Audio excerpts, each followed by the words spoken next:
The Los Angeles Times reported today that a federal grand jury in California will soon investigate the multi-million-dollar record business. The story was promptly denied by the U.S. Attorney's Office in Los Angeles, but many people in the business have been called before a federal grand jury in Newark, New Jersey. They were asked about drug dealing, payola, mob connections, and high living at company expense.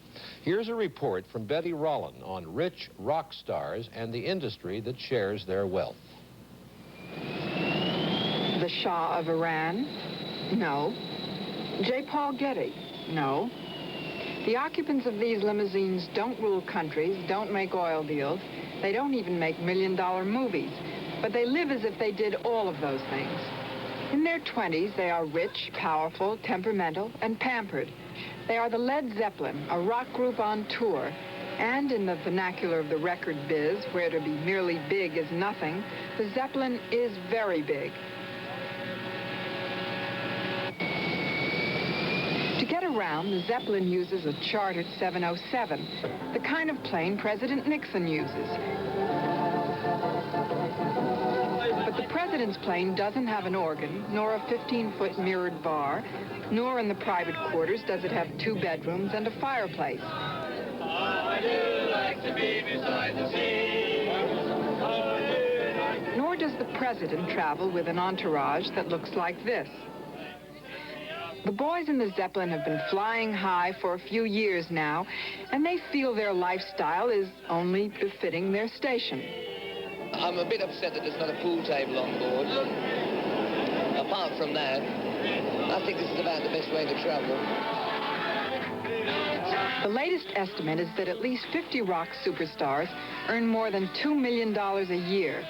But it isn't only the performers who are making all of that money. The people around them are cashing in too. People like agents and managers, and sometimes people like mobsters and pushers.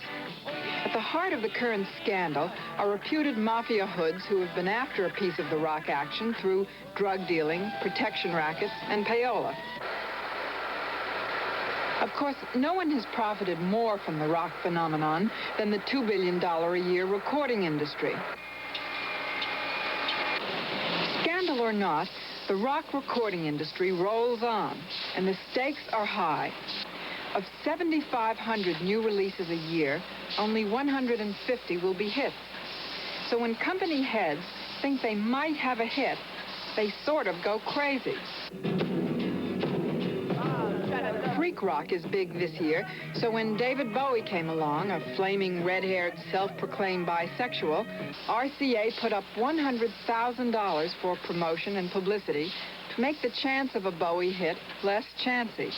This money, more or less, is spent in a direction of radio advertisements, in-store display units, pictures of David Bowie in-store, more or less, so the consumer can see the product that is available. Underground news media, newsprint, and several underground papers, which more or less pinpoints the markets in which we're trying to take David.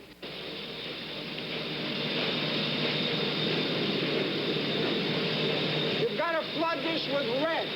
There's not enough red in there. All the promotion, all the effort, all the money, all the shadiness, all the payola is to attract the attention of kids like this.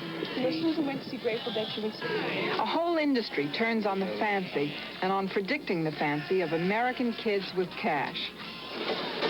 And in going after that cash, some of America's most successful corporations have lunged, tripped, and fallen, and now face the prospect of criminal prosecution.